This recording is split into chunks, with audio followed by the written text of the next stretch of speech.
Oke, selamat malam. Assalamualaikum warahmatullahi wabarakatuh. Terima kasih diundang di sini dan ini udah kayak dari tadi saya masuk tuh selfie kebanyakan. Jadi PKS bisa jadi partai kebanyakan selfie nanti.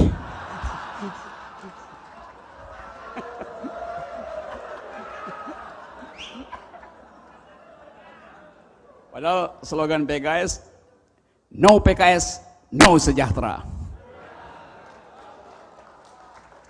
Oke, saya baru dari airport jadi masih agak limbung karena seharian 2 hari di Jawa Timur muter-muter di banyak perguruan tinggi sambil dapat berita bahwa saya dipanggil besok ke polisi itu. Saya nggak tahu itu dungunya dungu atau itu kategori keempat ya, dungu yang tak tahu bahwa dia dungu itu. Alamatnya di mana tuh? Jadi alamatnya yang bersangkutan di depan Monas.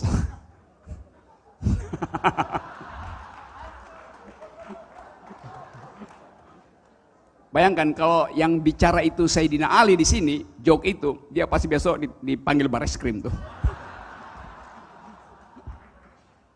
Oke, saya cari cara untuk menerangkan ini.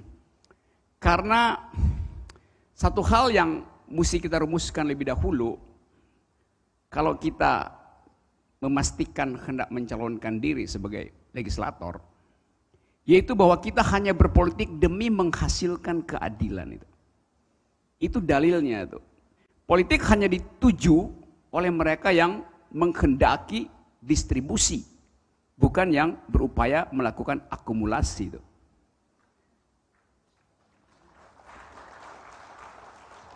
Jadi kalau saya terangkan bahwa keadilan itu pasti menghasilkan kesejahteraan hanya bila keadilan itu berdimensi distribusi, bukan akumulasi. Nah, saya merasa tune in, fit and proper dengan teman-teman di PKS. Saya sudah berapa kali ngomong di PKS. Karena saya nggak mungkin berbohong ketika mengucapkan sesuatu. Kalau ILC itu tempat saya ngibul. Kalau PKS tempat saya bertobat itu. Karena nggak mungkin saya ngibul. Ini separuh di ruangan ini adalah akal pikiran. Saya kenal teman-teman PKS, UI, UGM sedikit. Yang PhD, doktor teknik tapi mau bicara politik. Macam-macam tuh. Oh ini Mas Agus dari UGM ya. Sekarang UGM kayaknya universitas gagal mikir. Apa?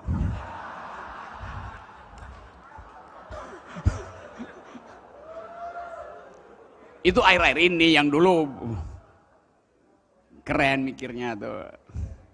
Nah teman-teman sekalian, saya membayangkan bahwa politik ke depan adalah pertandingan argumen. Generasi milenial akan mengisi politik ini dengan kecepatan berpikir. Karena itu kita harus membayangkan apa yang akan terjadi, misalnya 10 tahun ke depan, yang harus dipersiapkan legislasinya. Kita mau jadi legislator kan, kita mempersiapkan legislasi ke depan. Bukan untuk kepentingan yang membuat, tapi untuk kepentingan mereka yang akan menerima konsekuensi dari legislasi itu 10 tahun ke depan, minimal 10 tahun ke depan. Supaya kita bisa menghasilkan undang-undang yang tidak akan di judicial review. Sekarang anggota DPR tuh bangga kalau undang-undang yang dikritik, silahkan judicial review. Loh saya kalau malu kalau produk mineral saya dinyatakan oleh lembaga konsumen itu mengandung virus. Ini DPR sekarang doyan membawa undang-undangnya direview di Mahkamah Konstitusi, artinya mengandung virus. Undang-undang yang bagus seharusnya terhindar dari judicial review. Jadi kalau setiap kali saya dengar di berita, kalau tak setuju dengan undang-undang silahkan judicial review. Itu artinya undang-undangnya tidak sempurna, artinya banyak cacat. Yang bikin itu pasti kategori 4, dungu yang tak tahu bahwa dia dungu itu. Jadi saya tidak ingin itu terjadi, karena itu kita bayangkan apa yang akan terjadi di 10 tahun ke depan. Membayangkan apa yang akan terjadi 10 tahun ke depan artinya membayangkan bahwa yang sekarang tidak boleh ada di 10 tahun ke depan itu. Rezim hari ini tidak boleh ada di 10 tahun ke depan. Saya cuma terangkan logikanya ya. Karena kita ingin ubah. Oleh karena itu kita mesti definisikan keadaan hari ini apa. Supaya kita pasti untuk menuju apa yang kita inginkan. Kalau kita ragu-ragu merumuskan keadaan hari ini, maka langkah kita juga tertahan oleh keraguan-raguan itu. Saya ingin mengatakan bahwa keadaan hari ini harus dirumuskan sebagai kondisi awal dari berakhirnya sebuah kecongkakan itu.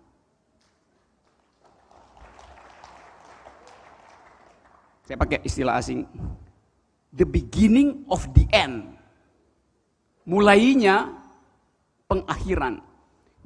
Kalau ini spektrumnya, dia udah di sini nih, the beginning of the end. Artinya nggak mungkin lagi balik. Turning point-nya udah selesai. Karena itu, yang ada adalah upaya menegakkan benang basah. Rejim sekarang berupaya menegakkan benang basah, maka bahu-membahulah si dungu dan si pendengki untuk mulai menghambat kemungkinan nyungsepnya elektabilitas. Dan itu kita baca dalam kecemasan rejim hari-hari ini. Rejim mengalami apa yang disebut rejim fatigue atau metal fatigue kalau belajar ilmu teknik. Besinya itu udah fatigue, udah lelah. Jadi nggak mungkin lagi dibikin lurus, dia yang melengkung-melengkung untuk akhirnya patah gitu. Keadaan sekarang adalah begitu. Rejim fatigue, rejim yang lelah. Lelah karena apa? Lelah karena bekerja, karena berprestasi, enggak, lelah karena dungu aja. Itu serius. Kedunguan itu melelahkan dan dia nggak tahu. Kalau dia tahu bahwa dia tidak tahu, dia masih bisa revisi jalan pikirannya. Tapi ini dia nggak tahu bahwa dia nggak tahu. Ya karena boneka memang begitu, Pak. Hakikat boneka nggak tahu bahwa dia nggak tahu. Jadi kalau ditanya misalnya apa masalah kekuasaan hari ini, apa sebetulnya masalah presiden hari ini? Masalahnya dia tidak tahu masalahnya. Itu namanya tahu, tidak tahu bahwa dia tidak tahu tuh. Saya cuman terus-terusin ya cerita dari Mas Agus Purnomo tadi. Jadi kalau saya kena deli, dia sponsornya itu. Aktor intelektualnya malam ini adalah Agus Purnomo. Dan itu yang kita baca hari-hari ini. Bayangkan misalnya soal Abu Bakar Ba'asyir itu. Itu kan presiden bikin hoax. Dan di dalam tradisi birokrasi yang bermutu, presiden tidak boleh salah. King can do no wrong. Jadi yang boleh salah adalah anak buahnya. Karena itu misalnya seharusnya kalau ingin bermain-main dengan isu Abu Bakar Ba'asyir, ya suruh aja Kapolri yang umumkan, atau Menteri Polhukam yang umumkan, atau Menteri Kehakiman. Sehingga kalau si Menteri salah, Presiden bisa koreksi.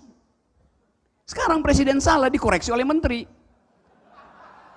Itu yang disebut dungunya dungu. Saya serius ini. Karena nggak ada, kan kita malu, Presiden dikoreksi oleh Menteri. Ini bagaimana cara kita melihat soal-soal semacam ini? Itu kemudian berlangsung terus. Jadi setiap kali kita mendengar sesuatu dari dalam istana, kita harus mulai supaya aman kita bilang itu pasti hoax sebelum dibuktikan benar.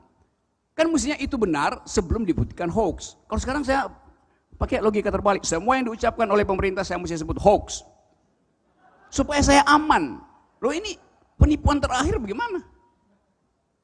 Gak ada konsistensi dalam kebijakan. Jadi dengan kata lain, kalau kita baca dari awal, kejadian Abu Bakar Ba'asyir itu menandakan bahwa dapur kekuasaan itu berantakan. Kemarin saya sebut di ILC, tukang masaknya berlebih, kokinya ada di mana-mana, semuanya ikut nyampur. Akibatnya tumpah nggak jelas isinya dan bahkan tumpah karena semua orang berebut untuk ikut memasak. Too many cooks spoils the broth, kata pepatah Inggris. Terlalu banyak tukang masak membuat sup itu tumpah. Tumpahnya ke kolam lagi. Jadi itu kondisi kebijakan publik kita hari ini. Yang memburuk karena orang tidak mau berpikir. Karena memang dalilnya adalah kerja, bukan pikir. Dari awal memang kita sudah bisa lihat akibatnya. Karena pemerintah harus punya konsep. Harus punya akal sehat itu. Kita mesti pastikan bahwa yang memimpin Indonesia nggak boleh orang sederhana. Karena problematika ini rumit, maka kepalanya mesti banyak variabel, kompleks kepalanya. Supaya dia tahu seluruh variabel. Jadi yang bermasalah adalah isi kepalanya sebetulnya. Ya itu konsekuensinya.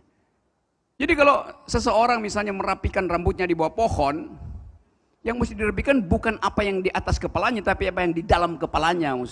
Harusnya begitu. Menurut saya itu. Iya. Karena kesederhanaan itu, kemarin saya terangkan bahwa saya justru bangga pada kesederhanaan Pak Jokowi. Sebagai kepala keluarga, tapi bukan sebagai kepala negara. Karena orang akan kasih kritik, tentu kalau yang potong rambut di bawah pohon itu Joko Widodo yang bukan presiden, itu nggak ada urusan dengan publik. Tapi pendukung beliau menganggap saya membuli. Jelas karena yang ada di situ adalah tubuh politik, bukan tubuh persona seseorang. Jadi yang saya kritik adalah tubuh politik. Konsekuensi dari potong rambut di bawah pohon, ada kamera di situ. Kalau dia privat, mengapain ada kamera? Itu logikanya. Karena itu dia jadi sasaran kritik. Karena ada kamera, maka dia pasti seseorang yang selebriti. Maka dia dikritik. Sama dengan selebriti, kalau minta di foto-foto, oh jangan foto saya, ini privat. You karena you selebriti, maka you dikejar-kejar oleh publik justru. Jadi itu konsekuensinya. Saya aja bukan selebriti, dikejar-kejar sama publik, bagaimana? Nah itu soalnya. Yang pertama adalah di dalam rangka kita mengkonsolidasi pikiran hari ini, kita mesti mampu membedakan mana tubuh politik, mana tubuh privat. Pak Jokowi sebagai tubuh privat, saya hormati integritas moral dan integritas tubuhnya. Saya nggak akan sentuh bagian itu. Tapi ketika dia muncul di publik, tandanya ada di dalam pemberitaan media massa. Artinya yang muncul adalah tubuh politiknya. Kita kritik tubuh politiknya. Dalam tubuh politik ada kepentingan politik. Dalam tubuh politik ada proposal politik. Dalam tubuh politik ada pandangan politik. Itu yang kita kritik. Itu soalnya. Nah bahan semacam ini tidak lagi kita peroleh mengkritik ini karena pers dibungkam, tidak bisa mengucapkan pikiran redaksional. Pers mau bikin headline, dia kontak dulu kantor presiden, boleh nggak? Tentu dia nggak telepon, tapi dia baca kira-kira sinyal dari dalam istana tuh. Belum pernah di dalam republik ini ada pers yang saya mau hindari kata dungu, tidak cerdas sekarang dalam kurung dungu. Karena orang terus menganggap bahwa istilah dungu itu menghina. Saya bilang saya nggak menghina orang, saya pakai kata dungu untuk menunjukkan fallacy di dalam reasoning. Jadi gagal nalar itu yang disebut dungu. Nggak ada orang dungu, yang ada cara berpikir dungu. Karena saya percaya bahwa akal sehat itu, pikiran rasional itu, kemampuan untuk membaca masa depan itu, justru diberikan sama rata, sama rasa oleh alam semesta, oleh Tuhan pada setiap manusia. Kita berbeda diberi kemampuan mengakumulasi ekonomi, kemampuan mengolah tubuh, bentuk tubuh, segala macam berbeda. Tapi kita diberi hal yang sama, yaitu akal pikiran. Tuhan memberi itu. Intelek diberikan secara merata. Jadi kalau ada orang yang inteleknya kurang atau nggak punya akal sehat, itu pasti dia nggak hadir waktu Tuhan membagi-bagikan akal pikiran. Sering saya katakan, di mana dia? Mungkin lagi digorong-gorong. Atau mungkin lagi selfie-selfie di pinggir pantai. Atau mungkin lagi potong rambut sehingga nggak datang waktu pembagian. Tapi saya mau katakan itu dalam satire setingkat, sebut aja itu, kalangan sufi selalu pakai satire. Untuk menaikkan abstrakisme, kita bisa berbicara di tingkat abstrak. Sekarang kekuasaan ini nggak mampu berbicara di tingkat abstrak. Dan pengikutnya cepat tersinggung untuk hal-hal yang sebetulnya abstrak. Dan itu kemudian, ini besok nih saya dipanggil kedua untuk kasus yang aneh juga. Dipanggil pertama dulu kasus Ratna Sarumpait. Minta supaya saya mengakui ada gambar-gambar yang dikirimkan ke handphone saya. Saya bilang iya memang gambar itu masuk. Jadi Pak Rocky buka? Tidak, saya tidak buka. Tapi kan masuk, memang masuk, tapi saya tidak membuka. Sebab untuk membuktikan bahwa saya membuka, harus diparalelkan dengan gambar yang dikirim dari handphone Ratna misalnya. Tapi ngotot, saya bilang waktu kejadian itu terjadi di Jakarta, saya ada di ketinggian 5.600 di Rusia, di Gunung Elbrus. Saya ganti SIM card, jadi pasti barang itu masuk. Tapi saya baru buka di Jakarta setelah saya tukar SIM card lagi. Kan itu logikanya tuh. Jadi saya nggak tahu. Tapi nama Pak Rocky ada di dalam daftar undangan segala macam itu. Pers nanya juga begituan. Saya bilang ya bisa aja orang tulis nama saya, tapi saya nggak ada, faktualnya saya nggak ada. Cek aja paspor saya. Saya lagi naik gunung, kan hobi saya naik gunung, politik ya sampingan aja. Jadi kita ada di situ, di dalam upaya untuk memastikan bahwa kalau kita ingin melakukan perubahan total dengan memilih jadi legislator, artinya kita ingin membuat regulasi yang menurut kita lebih berkeadilan dan lebih mensejahterakan itu. Karena itu kita mesti batalkan dalil hari ini. Membatalkan dalil hari ini artinya menutup kemungkinan kekuasaan hari ini, di establishment hari ini, pergi lagi 5-10 tahun ke depan. Itu apa namanya, naluri kita mesti ada di situ, hakikat kita mesti ada di situ. Mengubah kebijakan harus jadi akidah politik kita, akidah politik. Keyakinan bahwa bisa diubah. Supaya bisa diubah, kita pastikan juga dulu bahwa hari ini kekuasaan bisa dikalahkan. Jadi mental itu pertama-tama yang saya kira kita perlukan. Nah, supaya kita bisa sampai ke sana, kita mesti mampu untuk memperhatikan berbagai macam pameran statistik yang diajukan oleh pemerintah untuk mendalilkan bahwa mereka mampu untuk melanjutkan ekonomi dan politik hari ini. Bagi saya banyak omong kosong di dalam statistik, dan ini penting bagi caleg ke daerah yang harus melawan statistik palsu yang diedarkan oleh kekuasaan. Statistik pertama misalnya, pertumbuhan kita baik 5,1%. Oh ya, pertumbuhan rejim hari ini pasti baik, 5,1 itu baik. Bila sebelumnya 2% atau 3%. Kan mesti jelas perbandingannya. Nah sebelumnya 6%. Kok klaim sekarang baik? Kan kacau cara lihat persoalannya itu. Kalau dikatakan lagi tidak ada kesenjangan sosial, dihadirkanlah fakta Gini ratio, indeks Gini. Lalu kita, oh iya ya, rasio Gini kita turun dari 0,41 pergi ke 0,39, 0,37. Kalau 0 sempurna, tidak ada kesenjangan. Kalau 1 kesenjangannya total. Tapi kita nggak bongkar metodenya apa. Gini rasio itu mengukur expenditure, pengeluaran bukan pemasukan. Kalau saya bilang tadi saya hobinya naik gunung, maka konsumsi saya sedikit. Saya cuma butuh sedikit karbohidrat dan air mineral. Saya hanya, kalau saya naik gunung misalnya saya butuh 2 aqua, 2 air mineral. Saya butuh 2 air mineral. Karena 1 tidak cukup. Air mineral ini harganya 10.000 lah paling mahal, yang paling besar.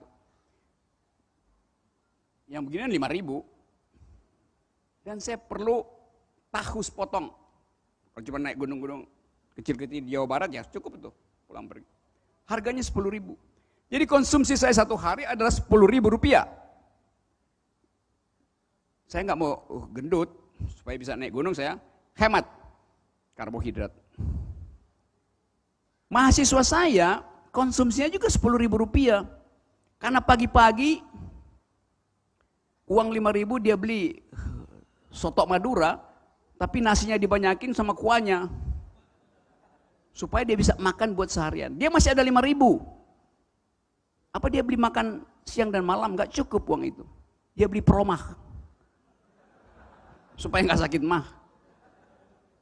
Jadi saya dan mahasiswa saya pengeluarannya adalah 10.000 rupiah. Ada orang yang menguasai 500.000 hektar tanah untuk ditanami lahan sawit di Indonesia. Pengeluaran dia sehari juga cuma 10.000.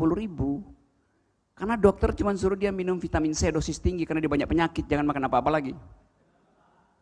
Kalau petugas statistik datang, dia tanya, Pak Rocky berapa pengeluaran Anda? 10.000 rupiah Pak. Datang ke mahasiswa, berapa pengeluaranmu? Di 10.000 rupiah juga.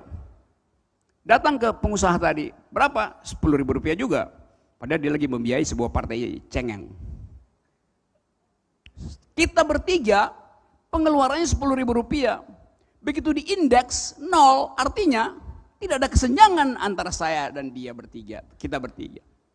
Kan itu penipuan kan? Karena pemerintah nggak punya data tentang penghasilan, yang ada adalah kesenjangan yang justru dihitung oleh internasional bahwa sekian 40 orang Indonesia menguasai 80% kekayaan. Itu tidak ditampilkan, ditampilkan adalah Gini ratio. Kan itu namanya penipuan buat ibu-ibu juga. Harus mampu menjelaskan itu ke konstituen. Jadi yang dipamerkan selebihnya adalah pencitraan jalan tol. Kalau ditanya apa prestasi pemerintah? Jalan tol. Ngapain jalan tol jadi prestasi? Tukang juga bisa bikin asal ada uang. Tidak ditunjukkan bahwa meningkat enggak kepekaan keadilan bangsa ini. Meningkat enggak rasa sejahtera di antara rakyat. Meningkat enggak toleransi di antara kita. Yang ada adalah kami Pancasila. Itu artinya tanda toleransi. Bukan, itu tanda arogansi.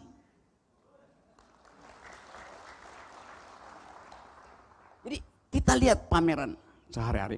Waktu jalan tol tembus Jakarta Semarang, Pak Jokowi ngomong di televisi bahwa dia senang bahwa dia bisa menempuh Jakarta Solo sepanjang 300 sekian kilometer hanya dalam waktu 6 jam.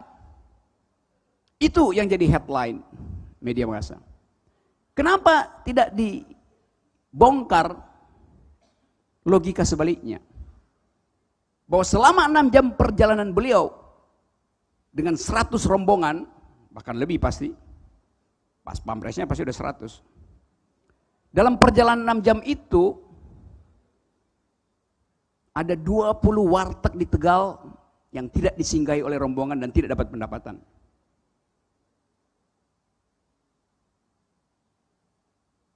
Ada puluhan warung soto Pekalongan yang tidak disinggahi oleh rombongan karena mobil melaju langsung sampai ke Solo. Gak ada pendapatan. Soto Lamongan dan batik Pekalongan. Berapa banyak telur asin yang gagal dijual oleh emak-emak di Brebes karena nggak ada lagi yang mampir di situ setelah dibangun jalan tol. Jadi setiap kebijakan ada konsekuensi sosiokulturalnya yang diabaikan dan kita berdiam diri terhadap itu dan membanggakan bahwa itu jalan tol. Jalan itu adalah hak saya untuk memperoleh akses terhadap kegiatan ekonomi. Karena itu jalan tidak boleh berbayar, karena itu tugas negara menyediakan jalan. Masa jalan tol dibilang jalan publik tapi berbayar? Di mana di seluruh dunia ada jalan untuk publik tapi berbayar? Berbayar artinya berbisnis. Jadi negara menipu saya dengan mengatakan ini jalan negara untuk kamu, tapi bayar ya. Tugas negara menyediakan infrastruktur. Apalagi kalau konsepnya ini untuk memudahkan mobilisasi supaya puskesmas di daerah, kalau ada ibu hamil cepat dibawa ke ibu kota, karena itu mesti ada jalan tol. Loh, jalan tol itu namanya backbone, tulang punggung. Harusnya ada rusuknya dulu, baru disebut tulang punggung. Sekarang rusuk itu, yaitu jalan-jalan daerah itu bolong semua. Apalagi kalau saya misalnya muter-muter di hutan Jawa Barat, Garut, pantai selatan itu, rusak minta ampun jalan itu. Jadi bayangkan ada jalan tol Sukabumi, tapi jalan dari Malimping, rusuk-rusuk itu rusak. Kalau ada ibu dari desa Ciketi misalnya mau pergi ke jalan ke Bogor, udah bukaan 8, mau melahirkan ada infeksi, maka dia panggil tukang ojek ngebut di jalan berlubang, sampai memang di jalan tol, tapi begitu masuk jalan tol, ibunya keguguran, karena jalannya berlubang. Jadi nggak ada desain public policy. BPJS juga begitu, yang diklaim baik buat keadilan. Benar, BPJS kalau seorang buruh masuk rumah sakit, pemerintah bilang kami akan biayai si buruh itu. Memang. Tapi begitu si buruh sembuh di rumah sakit selama 3 bulan, dia pulang ke rumah, disambut oleh istrinya, wah ayah sudah sembuh. Atau kalau dia pencari nafkahnya perempuan, wah ibu, istri saya sudah sembuh. Ayah sudah sembuh, ayahnya bilang iya. Masuk meja makan, istrinya bilang, ini ayah tagihan utang, karena selama 3 bulan si istri mengutang pada tetangganya karena suaminya tidak bekerja dan istrinya tidak bekerja. Jadi begitu dia lihat utang, sakit lagi, pingsan lagi dia. Karena pemerintah tidak menghitung bahwa orang yang sakit seharusnya yang ditinggalkan juga dirawat, dikasih social safety net, nggak dihitung. Itu menandakan bahwa pembuat kebijakan hanya mendasarkan kalkulasi politik, bukan kalkulasi sosial. Nah itu tugas dari regulasi aja memastikan bahwa setiap public policy harus berdasarkan pada social policy itu. Itu tema keadilan dan kesejahteraan. Kebijakan publik harus berbasis pada analisis efek keadilan dan efek kesejahteraan. Yang sekarang sifatnya adalah kuantitatif, utilitarianistis. Itu yang jadi sasaran kritik saya misalnya selama ini. Saya balik tadi misalnya pada soal jalan tol. Jalan tol itu sebetulnya dia membelah desa jadi kiri dan kanan. Sehingga begitu jalan tol dibuat, majelis taklim sebelah kiri nggak bisa lagi ketemu dengan majelis taklim sebelah kanan. Karena nggak ada jembatan penyeberangan, nggak mungkin orang nyebrang. Jadi keakraban bernegara, berwarga negara justru dibelah oleh jalan tol. Seorang pemuda di desa sebelah selatan putus pacar dengan yang ada di desa sebelah utara karena jalan tol. Mereka tinggal romansnya itu, romantiknya pakai WA, lama-lama habis pulsa, putuslah. Jadi harus diuji setiap kebijakan pasti ada ekses, bukan sekedar efek, ekses sosiokulturalnya. Itu soalnya. Jadi saya ingin berpesan bahwa para kader PKS pasti datang dari pendidikan menengah atas, bahkan pendidikan tinggi terbanyak. Juga harus menggugat publik supaya jangan menerima kebijakan sosial, kebijakan politik atau public policy yang tidak berdasarkan pada social policy. Justru karena saudara-saudara menganut ideologi keadilan dan kesejahteraan, justice and welfare itu. Itu dasarnya justice and welfare. Karena itu saya sangat setuju istilah keadilan dikaitkan dengan politik.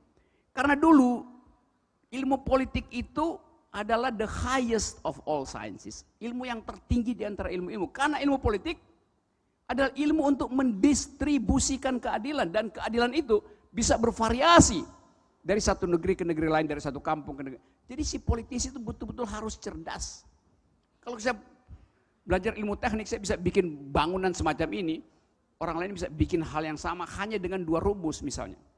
Berapa kekuatan konkretnya, fondasinya berapa, safety factornya berapa, konstruksinya melengkung atau datar, gampang dihitung.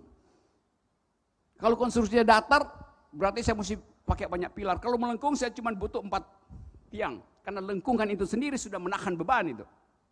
Itu gampang rumusnya. Tapi rumus tentang keadilan rumit. Karena kita mesti pastikan bahwa begitu kita menyebut keadilan, masalah distribusi itu langsung ada di kepala kita tuh. Mendistribusikan keadilan. Dan hanya mereka yang berakal kuat, yang punya atensi dan dimensi etis yang kuat, yang mampu untuk menghasilkan keadilan. Itu halaman ke-2 dari contekan saya yang hilang. Sekarang saya pakai, saya nggak bawa PowerPoint ya, karena biasanya yang pakai PowerPoint nggak punya power, nggak punya point. Jadi, oke, saya masuk ke lembar ketiga. Tentang masa depan. Setiap kali kita masuk di tahun politik, kita berdebat tentang apa yang mesti kita hasilkan di masa depan. Apa yang harus kita hasilkan di masa depan. Artinya kita mesti mampu membaca masa depan. Itu pentingnya kandidat presiden atau legislator harus punya pandangan visioner. Visi misi itu kalau dia kuat, dia nggak ada di teks, dia ada di kepala. Sehingga nggak perlu bawa teks untuk mengucapkan visi misi. Justru karena itu fondasinya memandang ke depan. Tapi kalau kita mau memandang ke depan, kita mesti punya alasan, dan alasan itu mesti terhubung dengan apa yang ada di belakang. Jadi politik adalah remembering the past dan reinventing the future. Politik menghubungkan antara masa lalu kita dan masa depan kita. Itu tuntutan legislator, mampu melihat ke depan. Sekarang hari-hari ini kita nggak lihat ada pemimpin yang mampu melihat ke depan. Masa depan, dia mampu melihat ke depan. Dia hanya mampu melihat podiumnya untuk mengintip contekan.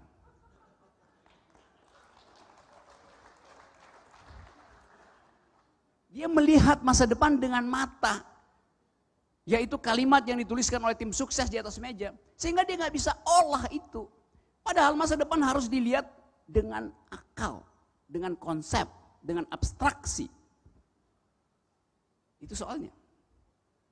Kalau kita bayangin bisa 10 tahun ke depan, mungkin politik kita akan mengalami banyak perubahan karena perubahan konsep warga negara. Kalau Anda misalnya belajar banyak teman PKS belajar di UP, di UPenn, di Pennsylvania misalnya, atau di Maryland, di negara bagian Maryland, ada aturan di situ bahwa binatang piaraan harus dimasukkan dalam kartu keluarga.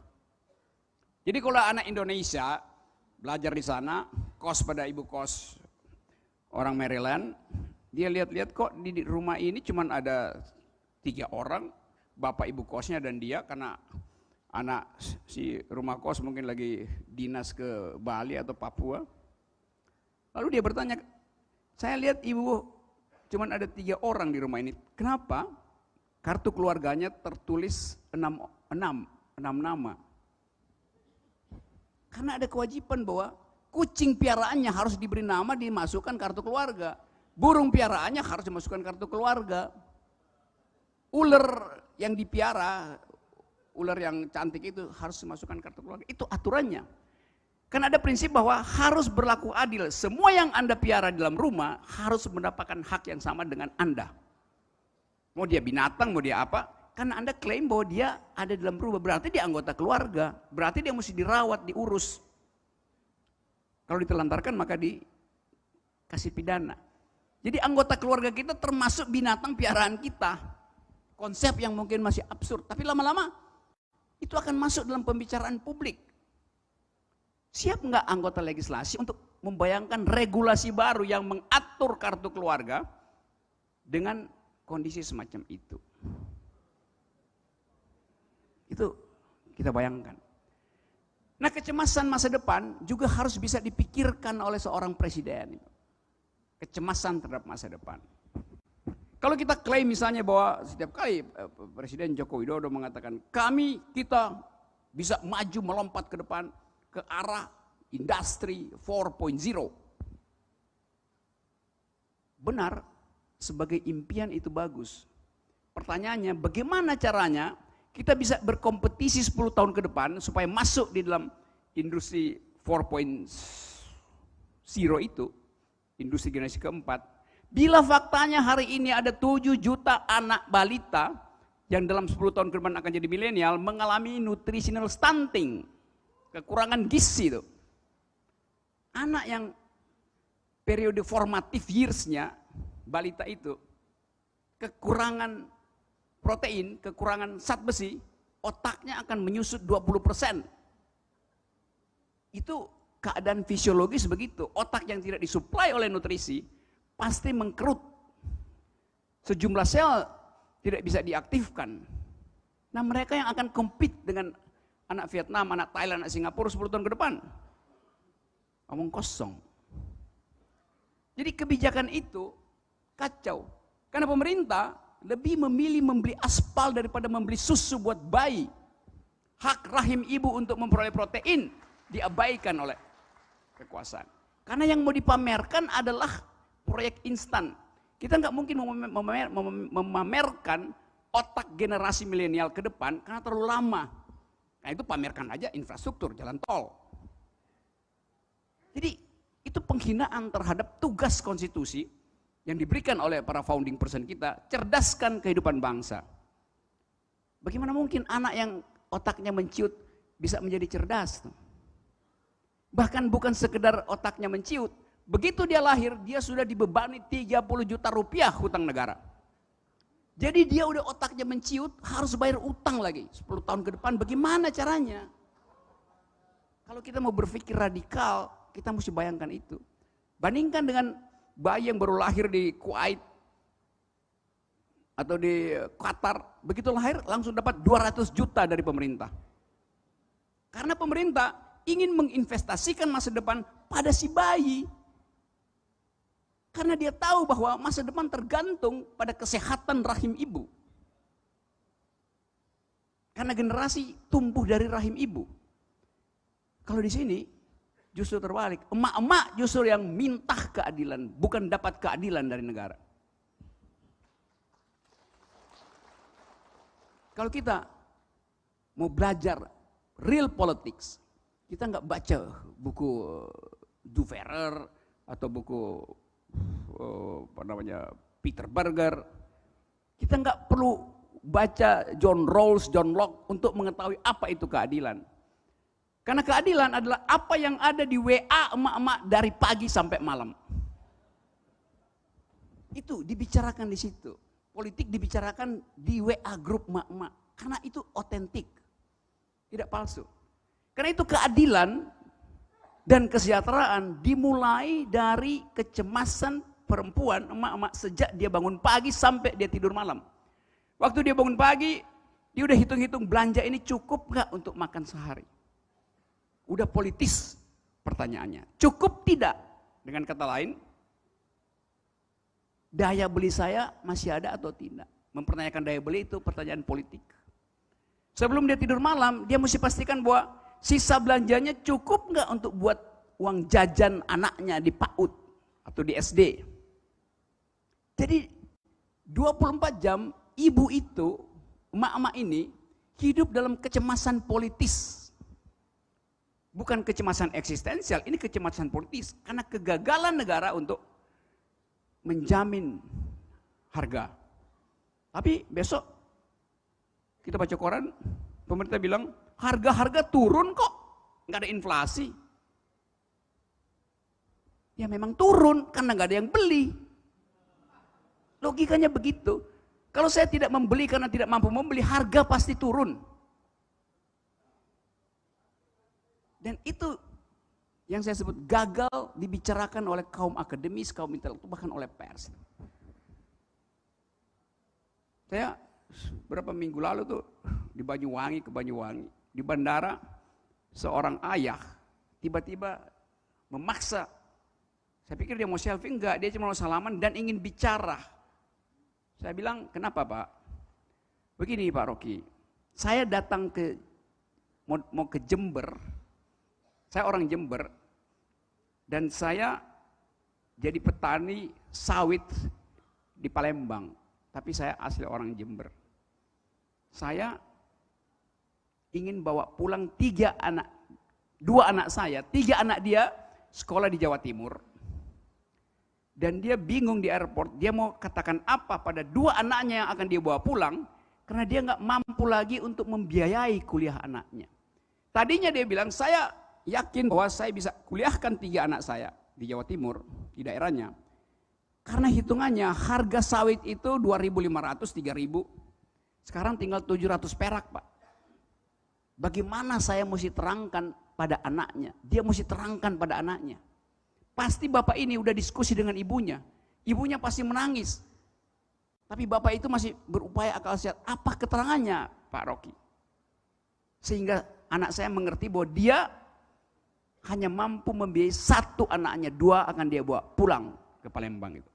Anda bayangkan. Sepanjang saya bayangkan, pikiran itu ada sejak dia dari naik bandara Palembang sampai turun ke bandara Banyuwangi. Itu yang ada di kepalanya tuh. Sementara selama 6 jam Presiden Jokowi bilang, sukses saya menempuh tanpa macet dari Jakarta ke Solo. Tuh. Kontras itu yang menggugah rasa keadilan, bahwa ada yang kacau di dalam cara berpikir rejim hari ini. Kacau. Jadi para legislator harus pastikan bahwa ke depan tidak akan lagi bertemu dengan petani dari Jambi Palembang yang mengeluhkan keadaan. Dia bukan nggak mau sekolahin anaknya, bahkan dia pastikan 3 anaknya bisa sekolah, kok tiba-tiba harga sawit jatuh. Jadi perencanaan sosial negara tidak menghasilkan keadilan dan kesejahteraan pada rakyat kecil itu. Dan terutama pada ibu-ibu. Ibu-ibulah yang paling menderita begitu terjadi gejolak ekonomi. Karena dia yang mengerti psikologi keluarganya. Ya, keadilan itu bukan apa yang dipamerkan di Instagram oleh presiden, bukan apa yang diproyeksikan ke layar besar oleh para pendukungnya dalam bentuk infografis. Itu data kering. Keadilan adalah tatapan mata antar manusia yang mengerti bahwa tetangga saya mengalami penderitaan tapi dia sembunyikan itu. Itu dasarnya kita berpolitik. Kalau kita lakukan evaluasi lebih panjang lagi tuh.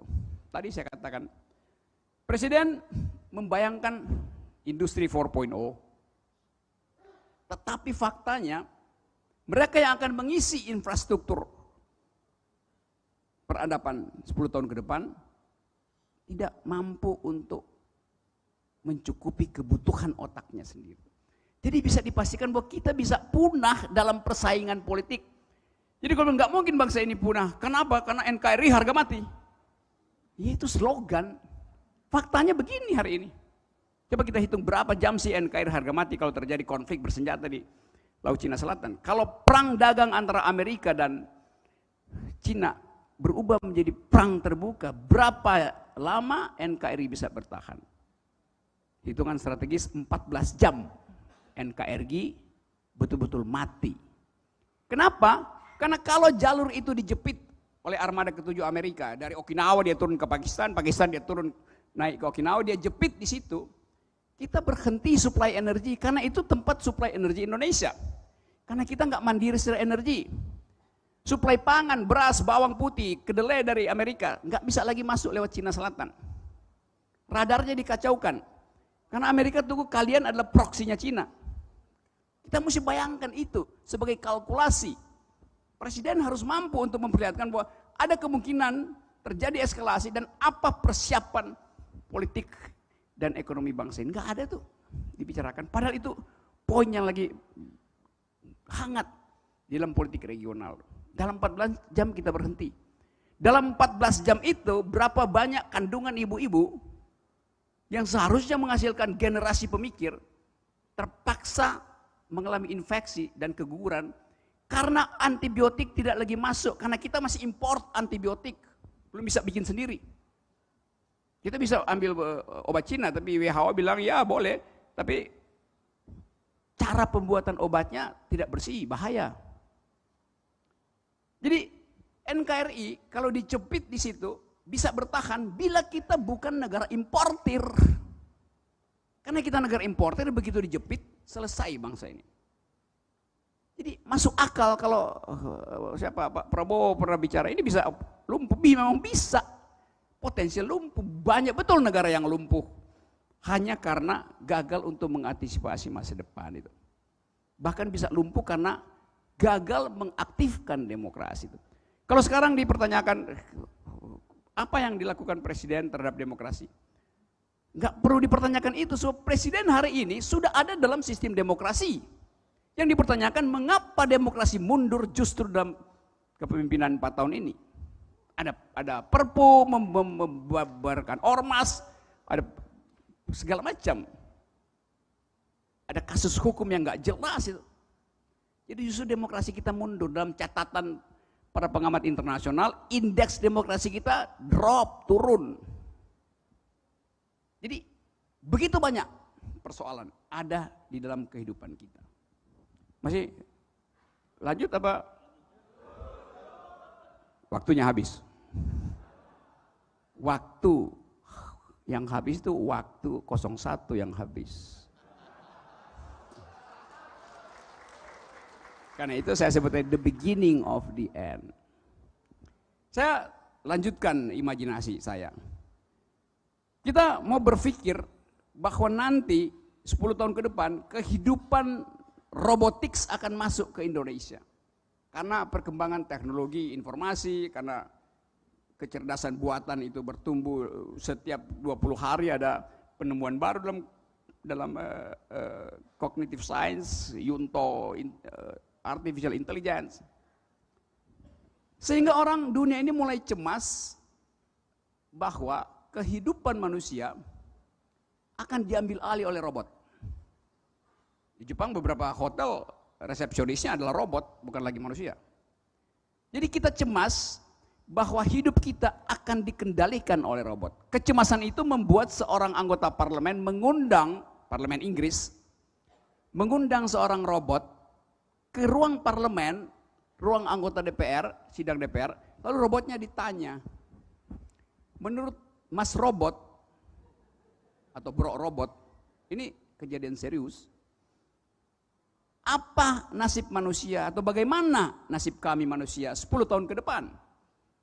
Si anggota parlemen berpikir robotnya akan bilang kalian akan punah 10 tahun ke depan. Kami akan kuasai komputer, industrial design, segala macam kami akan kuasai. Tapi si robot bilang begini, kami bangsa robot justru khawatir kami akan punah bila kami tidak mampu mengadopsi bagian etis, estetis, dan afektif dari manusia. Karena kami robot mampu membuat komputasi luar biasa, tapi rasa keadilan tidak mungkin kami peroleh tanpa bantuan manusia. Kami tidak paham apa itu rasa keadilan. Keadilan kami paham, itu pembagian matematik di kepala. Distribusi utilitarian kami paham. Tapi keadilan itu adalah sentuhan antar hati, tatapan antar mata, pertemuan antara batin. Itu keadilan. Bagian itu tidak dimiliki oleh robot. Robot itu menjawab secara lancar tanpa teks.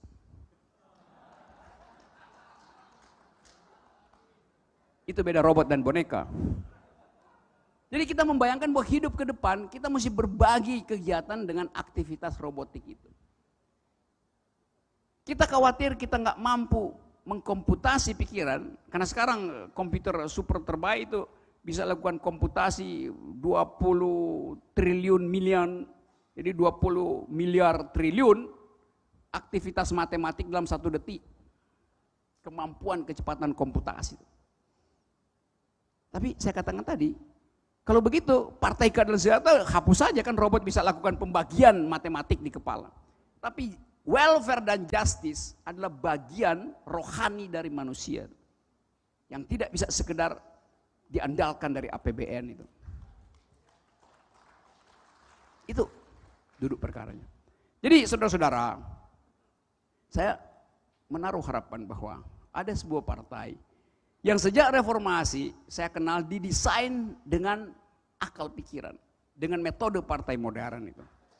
Dan berupaya untuk memperlihatkan ulang bahwa ada harapan pada negeri ini bila politik dikendalikan oleh akal sehat. Menjadi politisi yang smart artinya mengucapkan dalil keadilan dari dalam kalkulasi batin pertama-tama, baru dibikin model-model ekonomi. Kan itu yang kita inginkan, kita ingin lihat hari ini di dalam banyak pertemuan. Nah sekali lagi, masih banyak hal kita masih bisa diskusi kecil, mungkin setengah jam itu. Tapi saya ingin yakinkan bahwa perubahan harus terjadi. Supaya kita hentikan segala macam omong kosong statistik dan pameran kesederhanaan yang dibuat-buat itu. Sekali lagi, teman-teman di PKS dibebani oleh sejarah justru karena kalian memakai istilah keadilan dan kesejahteraan. Terima kasih. Terima kasih. Terima kasih Prof. Ini saya tidak cukup memiliki kapasitas untuk merekam semuanya. Jadi yang tertangkap itu cuma 2 gitu. Jadi PKS itu satu sisi jangan kebanyakan selfie. Yang keduanya Bapak Ibu sekalian, keadilan dan kesejahteraan itu asalnya dari hati. Kalau kata Pak Kiai kita dulu, Prof, itu i'dilu huwa aqrabu littaqwa. Jadi adilah kamu karena itu lebih dekat kepada ketakwaan. Sebenarnya ini general, ini akal sehat. Jadi kalau kemudian tidak menghubungkan antara keadilan, kesejahteraan dengan ketakwaan, itu sejenis kedunguan. Wih, kok ngulangi lagi. Bapak Ibu sekalian, kita beri kesempatan untuk bertanya. Ini ada 6 blok, Prof. Jadi ada 6 blok, 1, 2, 3, 4, 5, 6 blok. Biasanya memang kita harus menghormati perempuan karena hanya ada first lady, tapi tidak ada second lady, first lady. Jadi kalau di PKS ada guyon begini, Prof. Jadi kalau pemerintah itu suka menyalahgunakan Gini rasio. Kalau di Jogja ini suka diplesetan, jadi bini rasio. Sebelah, ibu-ibu dulu silakan. Ibu-ibu kalau ada yang tanya, kalau tidak merumuskan pertanyaan susah itu sebenarnya bagian dari filsafat. Merumuskan pertanyaan itu bagian yang susah. Susah merumuskan pertanyaan itu bagian dari filsafat. Ada. Berarti Ibu sudah memecahkan permasalahan. Silakan. Terima kasih Ibu. Mohon maaf diperkenalkan karena saya belum kenal. Dari daerah pemilihan mana? Punten, itu untuk caleg. Kalau untuk aleg dari anggota dewan dari mana? Ya, nama saya Ibu Siti Odijah, saya Ketua Fraksi PKS Kota Tangerang Selatan. Kota Tangsel, ya. Pertanyaan saya adalah sederhana saja. Ya. Bagaimana cara kampanye dengan menampilkan akal sehat? Karena masyarakat kita itu masih hanya berharap dari berapa uang yang dia terima supaya dia bisa berangkat ke TPS. Itu saja, terima kasih. Luar biasa. Ini pertanyaan simpel tapi selama saya kuliah tidak pernah ada jawabannya. Silakan, sebagian tengah.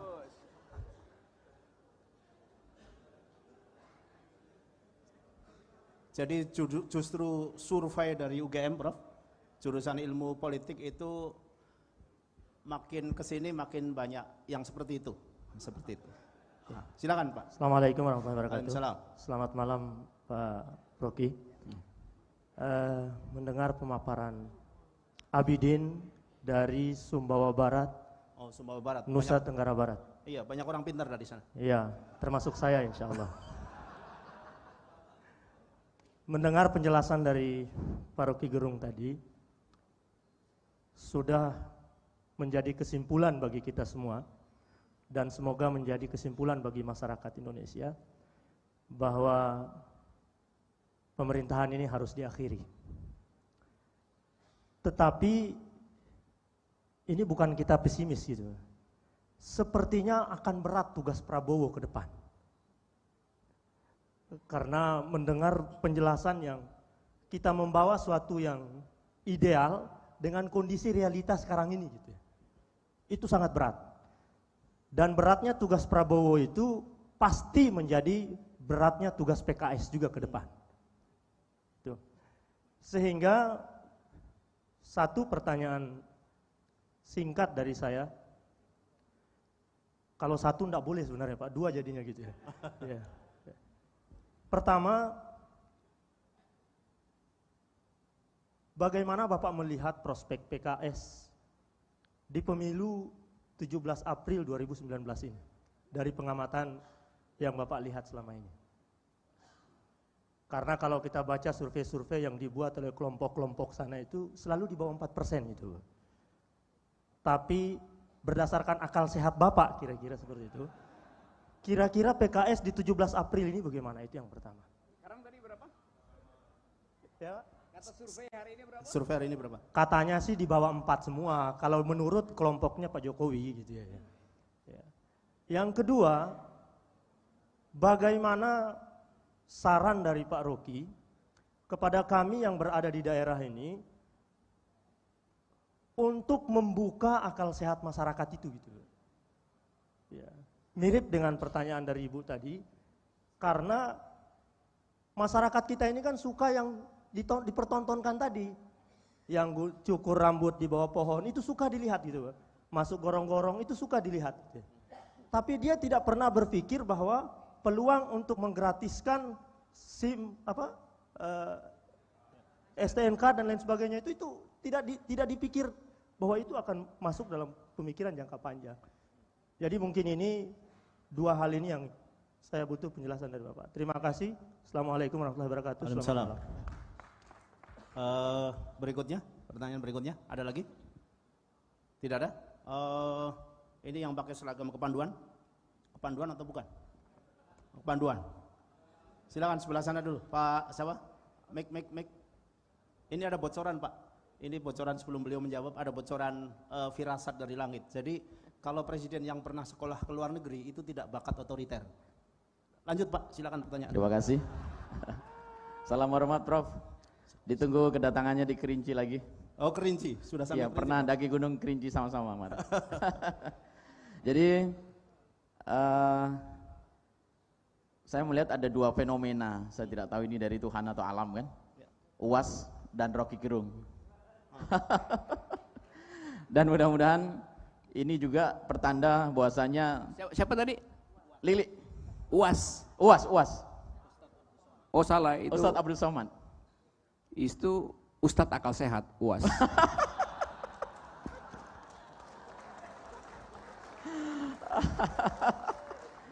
Baik. Pertanyaannya sederhana, Prof. Saya tidak mencaleg lagi, cuman teman-teman di sini banyak yang akan melanjutkan di periode berikutnya. Menurut Prof, Presiden akal sehat di Republik Anti Dungu, kira-kira isu apa yang sekiranya strategis untuk kita bawa, kita perjuangkan? Saya walaupun gak nyalek juga akan tetap berjuang bersama-sama teman-teman. Artinya kita butuh isu yang simple, karena saya lihat Prof ini pintar membuat kata-kata yang masuk dan menjadi viral gitu. Mohon dipikirkan ya Prof. Malam ini akan kita bawa pulang dan akan kita viralkan di kalangan PKS. Dan saya tetap berdoa, slogan no Rocky no party, dan satu lagi tadi Prof, no PKS no sejahtera, ini akan kekal sampai kapanpun. Allahu Akbar. Terima kasih Prof. Assalamualaikum warahmatullahi wabarakatuh. Waalaikumsalam. Satu lagi, silakan. Ini pertanyaannya makin malam makin berat nih.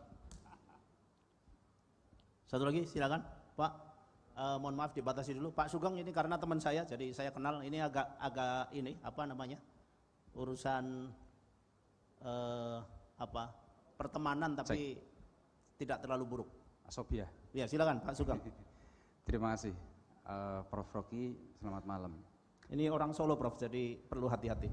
Iya.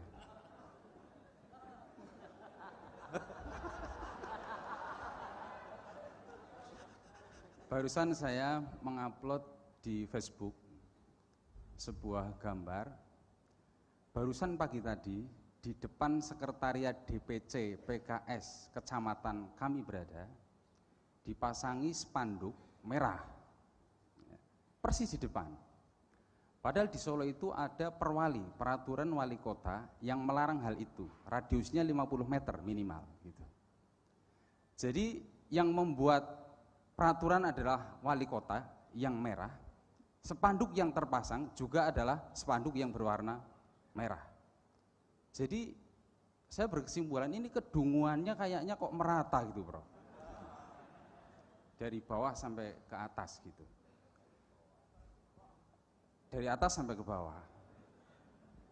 Lah, kita itu kan pingin ya kalau punya rival itu yang cerdas gitu loh, Prof. Jadi kalau berantem, kalau bertempur dengan orang yang cerdas, kita jadi ikut cerdas. Tapi kalau berantem sama orang yang tidak cerdas, mohon maaf, kita jadi ikut-ikutan nggak cerdas juga kadang-kadang gitu. Nah, itu satu sisi. Sisi yang lain, kita ada optimisme bahwa 2017, sebagaimana Prof tadi katakan, adalah the end, beginning of the end. 2019, Mas. 2019. Permulaan dari sebuah akhir. Amin. Kita berharap itu terjadi. Gitu. Dan ketika itu terjadi, Prof, pertanyaan saya adalah, akan kita apakan satu sistem yang kemudian di dalamnya berisi sesuatu yang membuat kita punya rival nggak cerdas gitu loh, Prof. Apakah babat habis atau seperti apa? Itu pertanyaan saya, matur suwun. Terima kasih. Langsung, Prof, dipersilakan. Oke, dari yang belakang tadi itu, yang terakhir itu, yang cemas karena ada warna merah di depan kantornya. Merahnya apa? Merah darah apa merah pucat? Saya kira itu merah pucat. Tapi pelajarannya adalah bahwa saudara cemas dengan konstruksi pasca 17 April nanti itu. Seperti apa bangunan itu? Kecemasan itu mengandaikan bahwa daya tempur kita hanya terbatas memenangkan presiden, bukan mengisi kursi kabinet itu. Padahal kita mesti satu kali lihat persoalan. Sebab kalau kecemasan itu kita bawa dari depan ke hari ini, justru itu membuat kita merasa ada semacam pesimisme di dalam gerakan politik. Apalagi kalau Anda diganggu oleh survei ya kalian 4% itu. Saya yakin kan setelah saya bicara di sini paling nggak naik 7% tuh. Tapi hanya bila apa yang saya ucapkan di sini juga di copy paste dalam bahasa yang lebih daerah, sehingga pikiran saya dan teman-teman di sini tidak sekedar beredar di antara WA grup, tapi pikiran ini, contoh statistik tadi, contoh akal bulus tadi harus diceritakan tiba di pos ronda desa terakhir dari dapil saudara. Tiba pada mahasiswa yang lagi belajar di kota-kota kabupaten yang akan mereka ceritakan pada orang tua mereka ketika mereka liburan akhir pekan. Itu maksudnya diseminasi pikiran itu. Kalian lebih, saya nggak mungkin hafal cultural outlook dari setiap daerah atau bahasanya, tapi kalian punya kemampuan untuk menerjemahkan dalam bahasa lokal itu. Jadi harus pastikan bahwa apa yang kita bicarakan di sini tiba di dapil yang desanya paling terpencil. Yang kita ucapkan di sini harus juga bisa didengar oleh mertua, oleh bekas istri, oleh calon pacar. Itu caranya mengubah literasi, mengubah narasi menjadi eksekusi. Dieksekusi jadi suara. Nah kadang-kadang kita gugup untuk mengatakan pada tetangga kita bahwa ada yang salah dalam pengelolaan jalan tol. Bisa tanya, udah berapa kali ibu naik jalan tol? Jalan tol itu bukan buat ibu, bukan buat Anda. Tapi buat kelas atas yang bisa membayar. Tunjukkan bahwa nanti dalam kalkulasi ada ketidakmampuan orang membayar jalan tol untuk pulang mudik dan akan balik ikut jalan Pantura itu tuh. Udah barusan bikin kalkulasi. Karena nggak mungkin. Karena dia berhitung bahwa kalau saya mesti bayar 800.000 sampai ke Surabaya, mending saya berdesak-desakan karena saya masih bisa makan sedikit-sedikit selama perjalanan itu. Itu apa namanya, skala ekonominya begitu. Perhitungan ekonomisnya begitu. Jadi orang yang pakai mudik jalan tol itu pasti dia nggak punya problem dengan pendapatan. Tapi yang mudik itu bukan orang berkecukupan semua. Jadi pikiran itu mesti dihasilkan. Karena itu dari sekarang investasikan ideologi keadilan dan kesejahteraan, terjemahkan dalam modul-modul kecil itu. Bukan soal gagasan besar, karena kita akan bicara dalam mikropolitik daerah, lokal itu. Efek dari kesalahan kebijakan menyebabkan petani buah naga itu membuang dan menyerahkan buah naganya itu pada kambing, disuruh makan kambing. Ini kan harganya tinggal 500 perak. Dari 10.000 rupiah dulu 1 kilo buah naga, sekarang 500 perak. Karena pemerintah tidak menghitung konsekuensi dari gairah atau romantisasi buah naga itu. Tidak diberi penyuluhan bahwa efeknya nanti akan menurunkan harga. Itu tugas negara untuk memberitahu pada petani. Jadi terangkan aja dengan cara sederhana.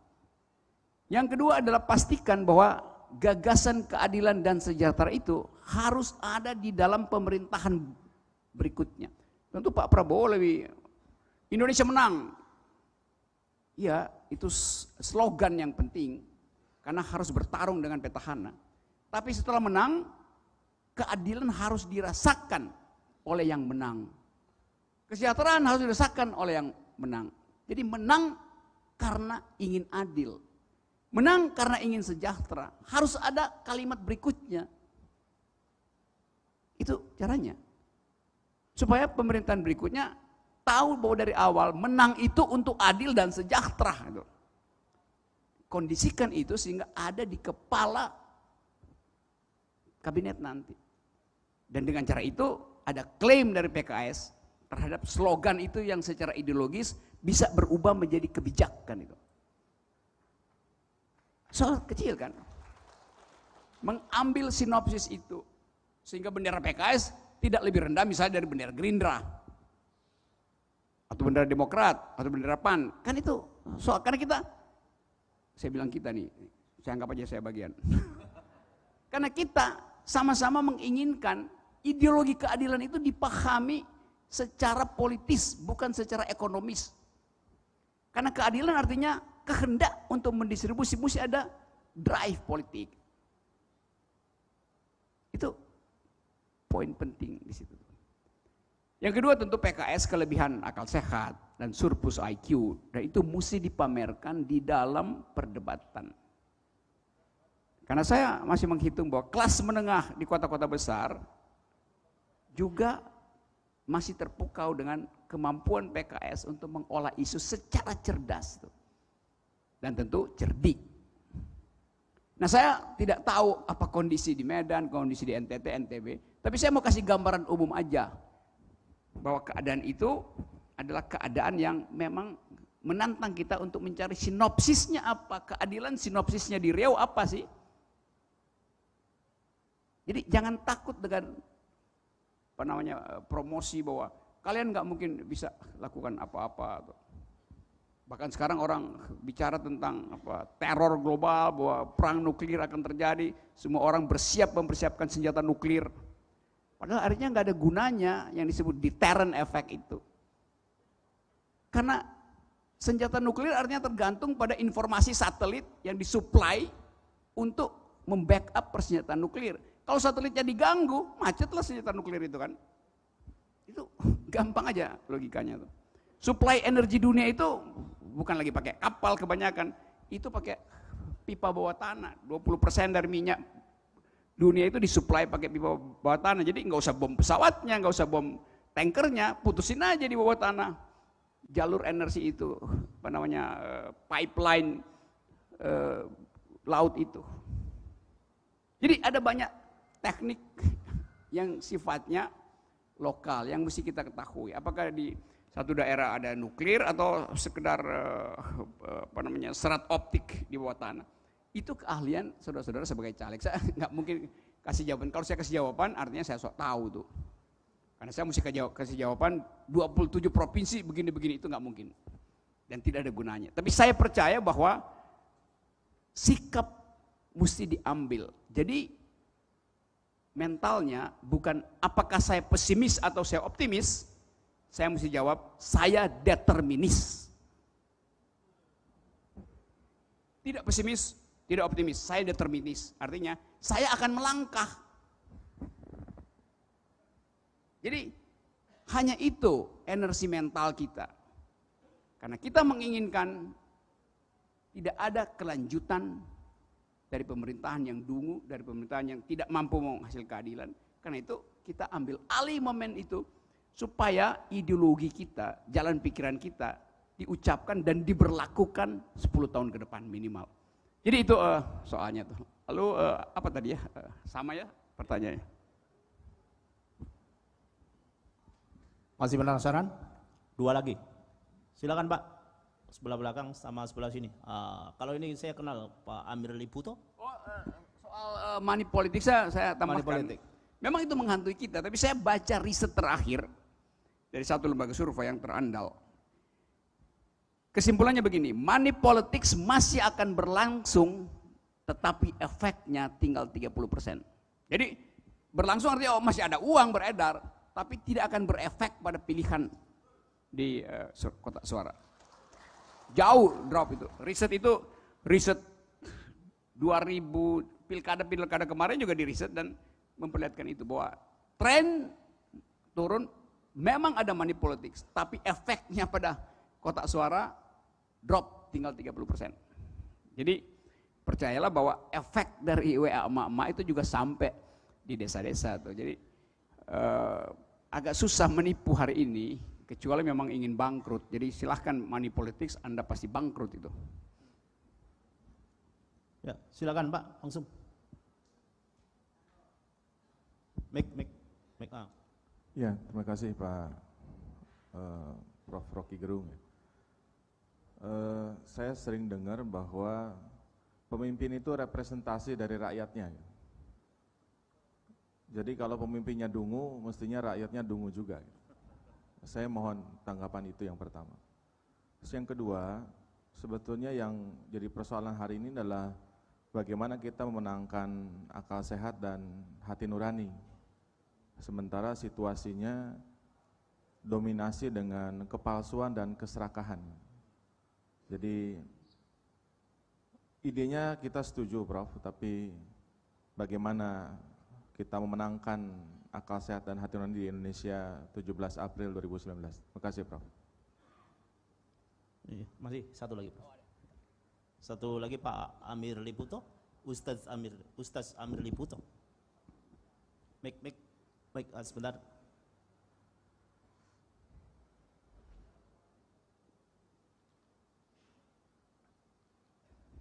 Terima kasih. Assalamualaikum warahmatullahi wabarakatuh. Waalaikumsalam. Selamat malam Pak Rocky. Kapan ke Manado? Kami tunggu. Sama-sama orang Manado. Kita orang bersaudara. Saya akan mulai dengan pernyataan seperti ini. Sejak Prof. Rocky muncul di TV dan di berbagai narasumber, orang kemudian melihat ada lompatan pemikiran terhadap Republik ini ke depan. Bahwa ada sesuatu yang perlu kita akhiri dan kita memulai dengan sistem yang baru, dengan orang yang punya kapasitas dan kapabilitas yang lebih mumpuni untuk mengelola negeri ini dengan berbagai tantangan. Dikaitkan dengan pernyataan Prof malam hari ini, menjadi sebuah pertanyaan bagi kami adalah Bukan tidak ada orang itu. Banyak. Tetapi ada sebuah fenomena yang perlu Prof lihat. Dalam tanda kutip, mohon maaf, bahwa pers hari ini kurang berani atau justru bahkan Prof Rocky di LC kadang-kadang tidak dihadirkan untuk hal itu. Sehingga info-info seperti tadi itu tidak menggelinding di tengah masyarakat. Maka yang terjadi adalah kontradiktif, kepalsuan-kepalsuan yang muncul itu yang ditampilkan setiap hari di berbagai media. Saya dalam tanda kutip, seorang pemimpin sebuah TV yang besar, dulu begitu kuat, mendukung ingin perubahan. Tapi begitu dipanggil, diperiksa, belum keluar dari tempat pemeriksaan, dia menyatakan pernyataan mendukung petahana. Itu fenomena yang terjadi sekarang. Nah, di mana akal sehat kita orang-orang ini? Keberaniannya hilang. Nah, di mana Prof menganalisa ini? Kalau seperti ini terus, kita jangan bermimpi bahwa apa yang Prof sampaikan tadi itu akan terjadi. Kenapa? Kita terlalu takut dengan persekusi-persekusi yang ada.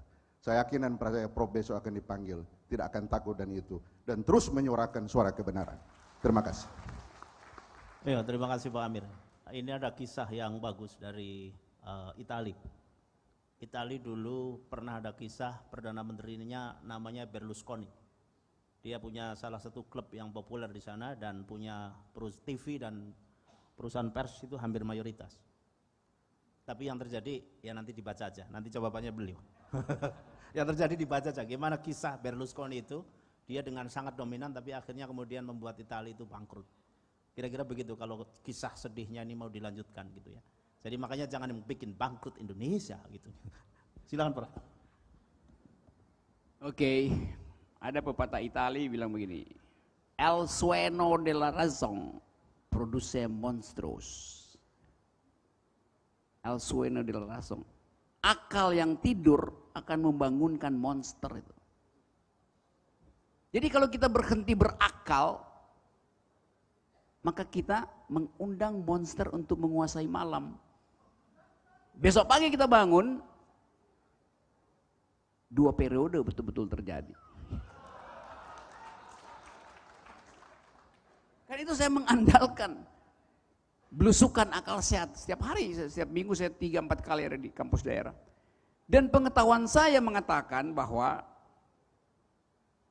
rejim ini gak mampu menahan akal sehat itu. Karena dia gak bisa baca undercurrent issue. Kalau ada survei, itu yang selalu disebut undecided votersnya berapa sekarang? Selisih antara petahana dan oposisi mungkin 9-8%. Kalau disebut 10-12%, oke. Tapi kalau dibilang, wow masih 20-25%, saya nggak percaya. Kecuali margin of error-nya 100. Karena kecemasan petahana diucapkan setiap hari, terbaca di dalam kegugupan dan kegagapan beliau itu. Orang petahana itu kalau dia 60% aja dia udah leha-leha tuh, tinggal nambah sedikit. Apalagi tuh kalau 70% tuh, nggak usah kampanye udah menang. Ini setiap hari muter kemana-mana, harus pasang warna merah pucat di depan bendera saudara, merah tapi pucat itu. Ajaib kan? Dan berusaha untuk mengendalikan opini publik. Ahmad Dhani dipanggil segala macam, dihukum, toh nggak berhasil. Karena nggak mampu mendeteksi arus bawah. Kemarin saya di Jawa Timur, mungkin nanti seminggu lagi tuh. Dokter-dokter berniat dengan nekat untuk mendeklarasikan diri mendukung oposisi. Di ujung pandang udah terjadi segala macam. Saya kasih ilustrasi supaya ada sedikit optimisme saudara-saudara. Beberapa bulan yang lalu saya kasih kuliah umum di sebuah, saya nggak sebut aja, di Jawa Barat ini, kota di Jawa Barat. Di depan ASN. Pagi-pagi habis upacara pagi Senin, mungkin ada 1000 orang di satu aula sebesar ini. Saya heran kenapa saya diminta untuk ngasih kuliah umum. Jadi saya bicara hal yang normatif, ya, teori birokrasi, soal global issue, apa namanya, financial crisis segala macam, Brexit, keadaan. Oke, saya bicara. Lama-lama ada yang protes, Pak bicara tentang hal yang real dong di Indonesia tuh. Oke, salah ini sedikit-sedikit. Satu waktu ketika break, sebelum sesi break itu, seperti di komando, ada yang bilang, Pak sesi kedua kita bicara tentang ganti presiden. Yang ngomong tuh ASN, pakai baju coklat-coklat. Serius. Jadi diam-diam ada semacam pemberontakan yang sunyi. Hanya karena ketakutan pada birokrasi, pada aturan, maka dia diam aja. Jadi kalau datang surveyor, pilih siapa? Dia diam. Surveyor nggak bisa baca sesuatu yang ada di bawah meja. Itu sialnya pemerintah yang mengendalikan politik ASN. Karena ya orang jengkel, masa nggak boleh bicara politik 24 jam kalau Anda ASN? Padahal ASN itu, pegawai negeri sipil itu ada status administratif, bukan status politik. Dia pertama-tama adalah warga negara, baru jadi pegawai negara, itu filosofinya. Pegawai negara adalah melayani negara. Berapa jam? 24 jam? Enggak, 8 jam aturan birokrasi. Enggak ada orang bilang kan pegawai negeri harus 24 jam. Itu aturan yang enggak boleh ada karena melanggar undang-undang perburuhan atau tenaga kerja yang diakui oleh sistem internasional. Orang cuma boleh bekerja 8 jam sehari. Kalau dokter kerja 24 jam, artinya separuh dari pasiennya mati. Karena dokternya nggak bisa fokus untuk bedah dan jahit ulang. Disuruh bedah ginjal, yang dia bongkar adalah prostat.